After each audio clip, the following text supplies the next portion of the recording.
Yeah. Thing on. Testing. Hello, everyone. Welcome to episode number 4. I'm Eric Allen, CEO, founder of Planiversity.com, Planiverse magazine, and Planivaudio. So I thought I would try something new today. I thought I would actually go ahead and turn a camera on, so that way we could actually start putting, or listeners could start putting a face to the voice. So this is what I look like. Not a big surprise, but for those of you who can't actually see the video and are just listening to it in your car on your phone, I'm sorry for that, but you'll be able to find this on YouTube afterwards. All right, let's get into it. So I do have my fresh cup of coffee. I'm ready to go. It's probably a little late to be drinking coffee, but you know what? I can sleep. I can still sleep after drinking coffee. Episode 4. Today, I want to talk about the things that go wrong in travel. Travel's it's a small world, or a small word, I should say, but it's a world of information and a world of experiences that come with it. And when you say something like travel, it's as small as it sounds. It's actually a huge experience. Travel, it changes lives. Sometimes it's something as basic as traveling out of state or across state lines just to visit family and friends. And other times it's literally an experience that you can never go back on, an experience that you can never unlive, that you can never forget. And I think that's a fantastic thing. So what I want to do is I want to talk about some of the things that can go wrong with travel that we typically run into, and maybe, just maybe, I have some solutions on how to get around those little things. All right, so let's start. There's sip number 2 of coffee. I plan to drink this whole thing down by the end of the conversation. Anyway, so let's talk about this. So travel. Starting from the very beginning, one of the things, and I've said this before, commonalities, people run into problems with travel when they fail to plan. Now, I'm not here to try to sell anybody on a travel planning service like Planiversity. I'm not trying to pitch for other companies as well. I'm just trying to say that travel planning is severely underutilized, and I think it's something that cannot be emphasized enough. I think it's something that people need to place a little bit more emphasis on, and maybe we all get discouraged because when we say the word planning, we're thinking, I don't really have time for planning. I don't really want to go into planning. Why can't I just book a flight, book a rental car, hotel, whatever I'm going to do, and just go? Well, that's fine. I mean, you can do that. But it's usually when you fail to have a plan in place that things typically start going wrong, right? When we don't think about the things that can go wrong is usually when they do go wrong. And, of course, when we're talking about those scenarios where you just talk about crossing the state lines to go visit family, I mean, what's the worst that can happen outside of getting into an accident is probably car breaks down. Do you know where any service areas are around? Do you know the number to AAA? Do you have a AAA account? Do you have the money? Do you have a spare tire? Do you have emergency supplies in the vehicle just in case the conditions outside are not that great? If it's winter time, a lot of northern states recommend carrying a blanket in the back of the car. There's you can also carry flags, high visibility clothing, flares. I could go on and on about the things that you can prepare with. And, as much as I like to emphasize safety, of course, I don't want to sit here and try and tell everyone, wow, you got to plan for every scenario and just go overboard and load up your trunk with a ton of safety supplies in the event, the probably very small chance that you actually run into something significant. Now, I feel like, depending on the scenario, chances of something bad happening are usually pretty small, unless you expose yourself. And we're talking about, going into a third world country and you're driving along these mountain roads that are about as wide as the car. And on one side, there's a complete drop off, with a raging river at the bottom. Of course, the odds of something happening are significantly increased. But Are they certain to happen? Absolutely not. And I don't want to be a doom and gloom person either. I don't want to sit here and say, well, things are likely going to happen because, on the civilian side of things, I work in the safety business, and I don't like that mentality. I don't like the idea of forecasting everything as if it's always going to go wrong. Just because we travel doesn't mean things are going to go wrong. Of course, you're exposing yourself. You're putting yourself out there. You're traveling, you're in airports, you're going to expose yourself to sick people, you're going to expose yourself to the possibility that you might get a flat tire, you're going to expose yourself to a number of variables, but there's no certainty in anything that something is going to go wrong. So never go into travel with a doom and gloom mentality, but go into travel with at least some sense of, I want things to have answers for when I have questions. And that's the most basic way I can think of explaining everything. When you talk about wanting to just go on a road trip, of course you're going to go on a road trip. Maybe it's cross country. Maybe you want to drive from, New York over to California. Maybe you want to drive from Florida to New York. Maybe you want to drive from Texas to Montana. Either way, a long road trip, you're probably going to want to plan at least little bit. You're going to want to make sure that you have the basic essentials, right? You want to carry water in your car. You want to carry blankets. Yes. You want to carry some kind of signaling device, maybe a backup battery for your phone. Now, when we're talking about flying, it can go the same way, or trains. There's things that you can do to actually prepare yourself. But, we're just talking right now about getting going. I want to think bigger picture. I want to think, okay, we've successfully made it to our destination, which most people do. And now what do I need to know when I'm at my destination? Well, if I'm talking about travel planning, of course, I want to have thought in advance about the things that I want to do. I can remember one time years ago when I went to New York, and, I didn't research everything. I was still younger. I was I think I was just 30 years old. Was going to New York City, gorgeous late May, springtime weather, sunny out, beautiful weather. Can't say enough about it. But one of the things that I knew that I wanted to do while I was there was try out a Michelin star restaurant. I wanted to go to a Gordon Ramsay style restaurant. I wanted to eat a authentic New York style pizza that was actually belonging to a Michelin star restaurant. And of course, I did the research in advance. I knew where I was going, and when I got there, I went there, I ate there, and it was amazing. So, that's just one type of planning. So I'm not saying we always have to have some kind of contingency planning for the imaginary things that can go wrong. No, definitely not. We don't want to think that way at all. But at least to have an idea of how we want to spend our time, and where are the museums? Where are the parks? Where are the parking garages if I'm driving somewhere? I'd rather know in advance where the parking garage is in relation to my hotel or my Airbnb, rather than just get there, try to pull it up on my phone if I even have service, being in a foreign country or someplace I don't know, and then hoping to find something just by winging it and driving around. It just doesn't seem like an efficient way to do things, although so many people choose to do it that way because why? It's less stress, right? It's less stress to not plan in advance and just save that time where you could be, putting a little bit of planning together so you can watch TV, go relax, spend time with friends, family, whatever, but a lot of people just forego that step. And I think it's so important to actually invest a little bit more in your travel planning rather than just going out there and winging it. I travel all the time. I've traveled thousands of miles. I'm out of the country every month, and always some kind of new experience. And while I do travel to the same location often, things still have a tendency to pop up that I'm not even prepared for.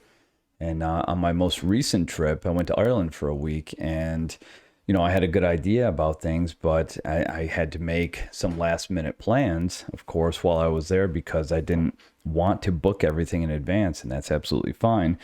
But when you get there and you don't have a plan, well, now you're planning in the moment. And when you plan in the moment, your choices become a lot faster to make. Things are a little more sporadic. Things are a little more stressed.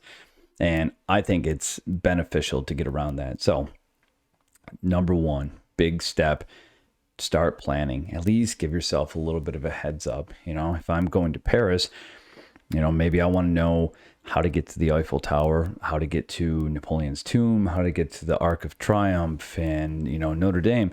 There's so many things. The Louvre, a city like Paris, of course, you're going to want to have a list of places that you want to go. And, to know those pieces of information in advance is super helpful.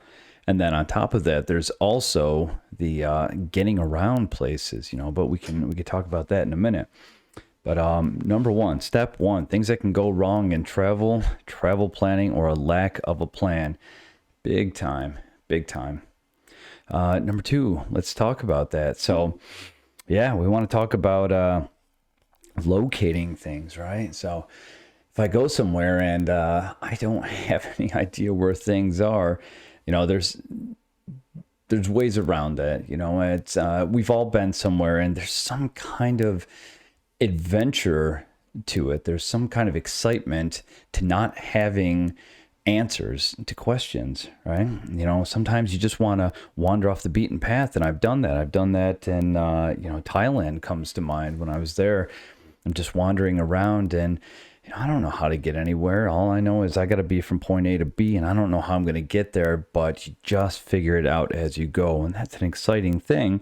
But then, of course, going back to planning, if you don't know in advance, then you're setting yourself up to have to make decisions in the moment. And again, those are usually stress. So I just remember one of the things that I ended up doing was I figured, okay, maybe one of the fastest ways to get from this location to that location in Bangkok is to take a water taxi. So I go up, and the first guy that I ended up speaking to, I asked him, hey, how much is the water taxi? Now, he gave me some ridiculous amount. I mean, it would have cost, like, when I did the conversion, over $100. And something did not seem right about that, but there's some kind of naivety to you when you're in a foreign country. And, it doesn't mean that we instantly become dumb, but you almost want to trust the first answer that's given to you. And of course, the guy was wrong, right? It was not only was it not over $100, it was like $3 just to go down the river. Ridiculously cheap amount. But I didn't react to the guy when he said that. I just said, yeah, okay, something doesn't seem right about that, and I just walked away. And then I asked someone else, and they said $3. So it's one way to figure that out. Now, I personally like to carry a map if I'm going to a city. But what are you going to do when you're getting around a country? You can try to carry a map. A lot of us nowadays, we like to carry our phones on us and actually look up, maps on the phone. And if you have service, then that's great. What you can also do, had to take a sip of coffee. What you also have to do is, or can do, is actually download offline maps.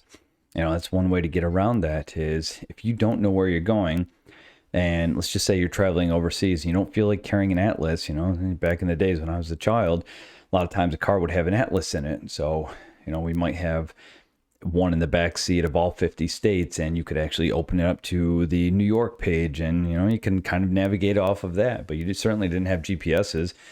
We didn't have TomTom. We didn't have any navigation systems in the cars back then, so you were just left to be using that map. Well, obviously, we're in 2022. Things have changed. We're not there anymore. So people want to use their devices, and that's absolutely fine. Use a phone if you can, but if you don't have that option, what I like to do is usually a hotel from the concierge desk. You can pretty much go over there, and they will have a copy of the local map. And even if they don't, there's places that you can go. There's souvenir shops, there's gas stations, there's a number of places that you can go and actually pick up a local map of the area. And then I'll just use that. I'll stuff it in my back pocket. I'll keep a pen on me, and I'll just kind of mark up the map and find my way around that way. So it's never that much of a stress when you're actually traveling, as long as you have a map. If you could figure out your way around, things aren't that bad. But if you can't figure out your way around, then you're forced to ask questions. You're forced to trust people. And, I love being able to trust people, but, sometimes we have to take into consideration the language factor.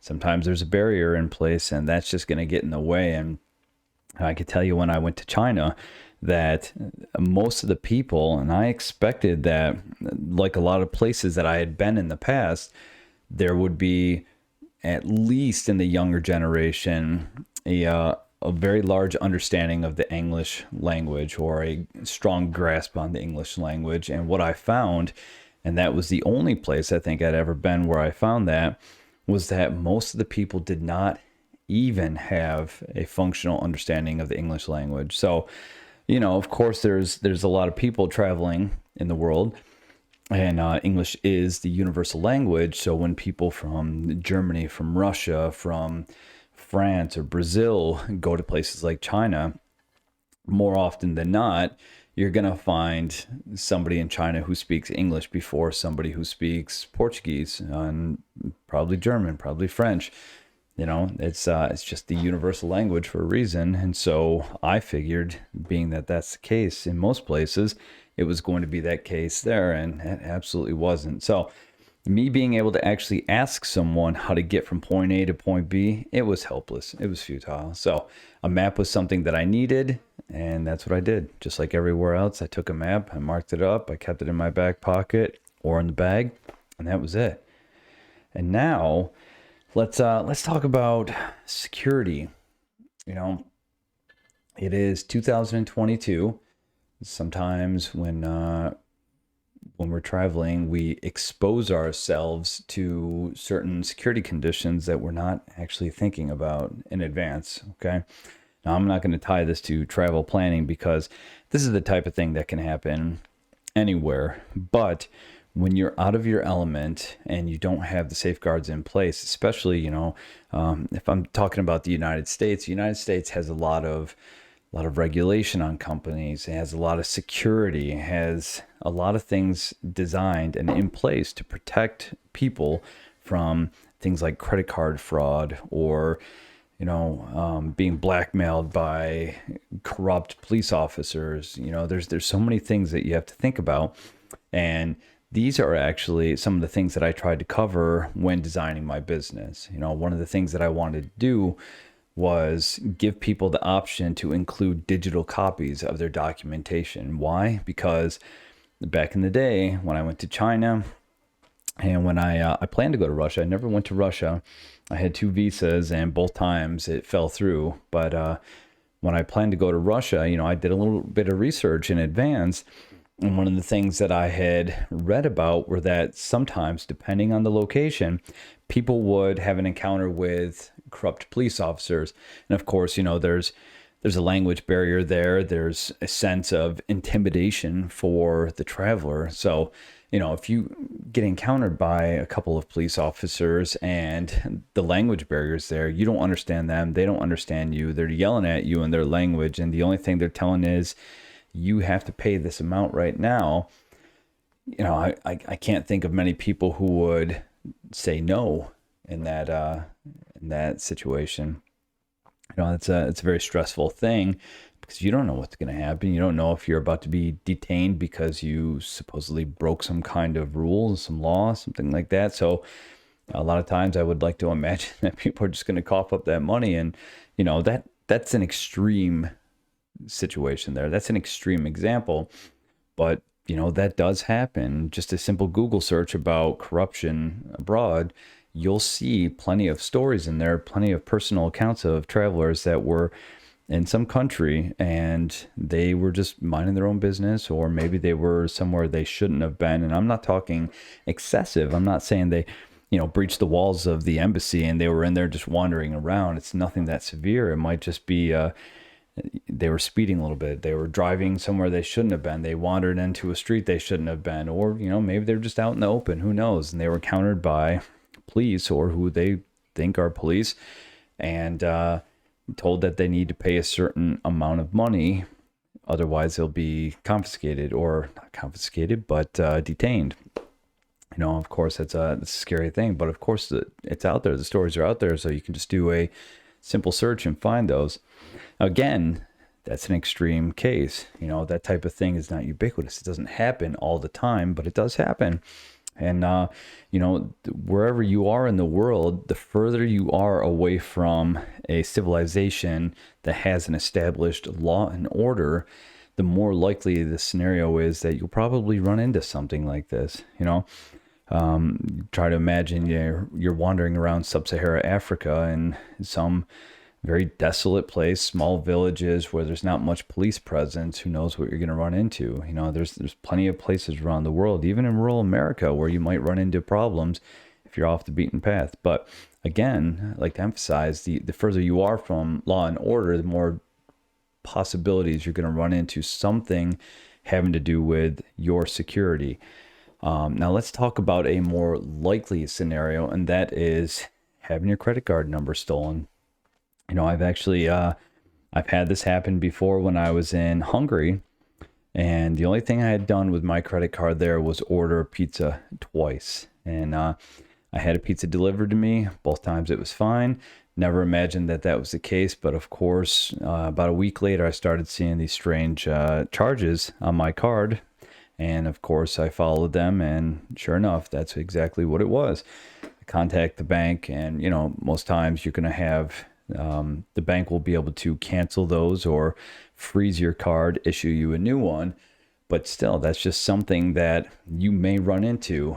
And so, one of the pieces of advice that I had been given by security professionals when I've been traveling abroad is don't use your card. If you don't have to use your card at an ATM, don't use your card. If you don't have to use your card to pay for something, especially outside of a well-established store. Now, if I'm wandering around, some major city and I go into an H&M, for an example, am I going to feel comfortable using my card there? Yeah, I probably am, because it's an international company. I feel like my level of security or my level of personal trust will be accelerated there. It'll feel better about spending money there and paying with a credit card. Now, if we're talking about a small shop where there's, not a big name attached to it, I'm not so sure that I would actually feel comfortable enough to use my card and pay there, because, the chances are that, if there's anywhere that number is going to get stolen, it's probably somewhere small like that. The point is, just be very vigilant about where you're using your card. Be very vigilant about your information in general. If you can, and I don't always recommend this, because even those situations are not 100% guaranteed. But if there's a safe in your room, you can always store your goods in the safe. Now, one of the things that you have to take into consideration, of course, is that you are not going to have maybe something on you when you need it. Maybe you won't have your debit card if you need it. Maybe if you run into trouble and you need to pull a little bit of extra cash out, you don't have that card on you. So that's always a possibility. Passport even, I don't like to carry my passport around, but countries like China and Russia, they want you to carry your passport. If you're a foreigner in the country, you're actually required to carry a passport with you at all times.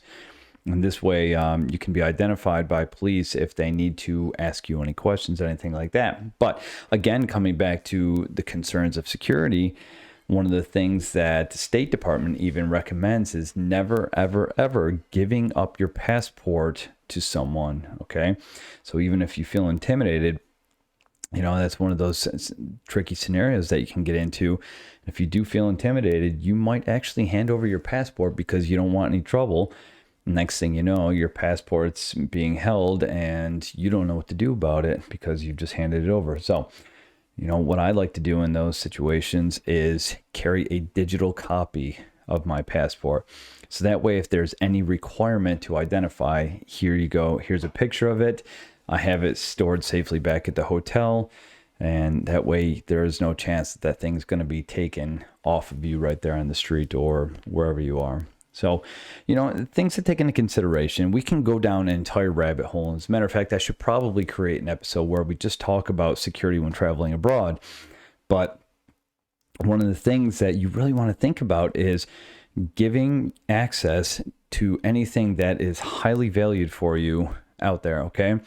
And we're talking about credit cards, we're talking about debit cards, we're talking about your phone numbers, your emails, we're talking about your passports, anything that you would be able to give up that would allow somebody who's a scam artist, somebody who's a criminal, to get a hold of that information and use it for obviously illegal purposes. You know, you got to take those things into consideration. So depending on where you are, there's probably more to worry about than not. You know, if I'm going to Germany, England, France, United States, somewhere very established, very Western, then, you know, I'm going to feel pretty safe about it. If I go to Japan, if I go to Australia, New Zealand, you know, there's a lot of countries in the East that I would feel very comfortable about it. But of course, there are some places that you can go where that type of thing is common, and you do need to be very careful about that.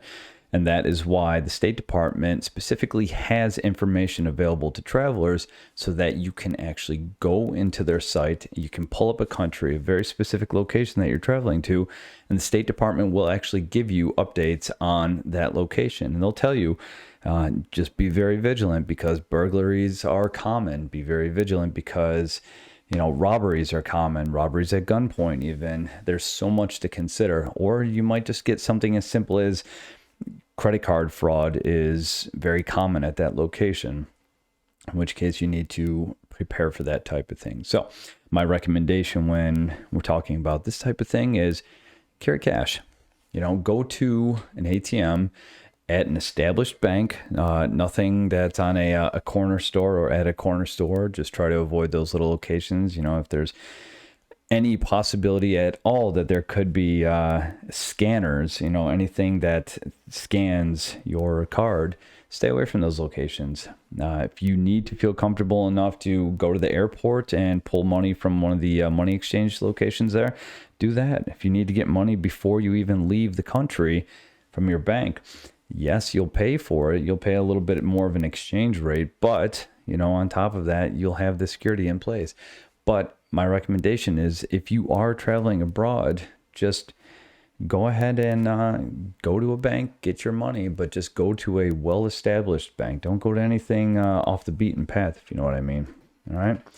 So, you know, like I said, I could go down a lot of roads with this. Travel is a huge topic. You know, you say the word, it's just so simple. It's travel. We're going to travel, but travel is, you know, sky's the limit. There's just so much information available there that I could just go on, and we could turn this into a 5-hour podcast. But we'll just say for the time being, because we're close to a half hour, we'll just leave it there. The 3 things to take away from this are perhaps invest in a little bit of travel planning.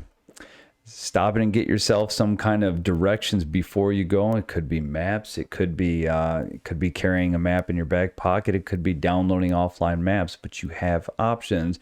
And 3, one of the most important things of all, focus on your security.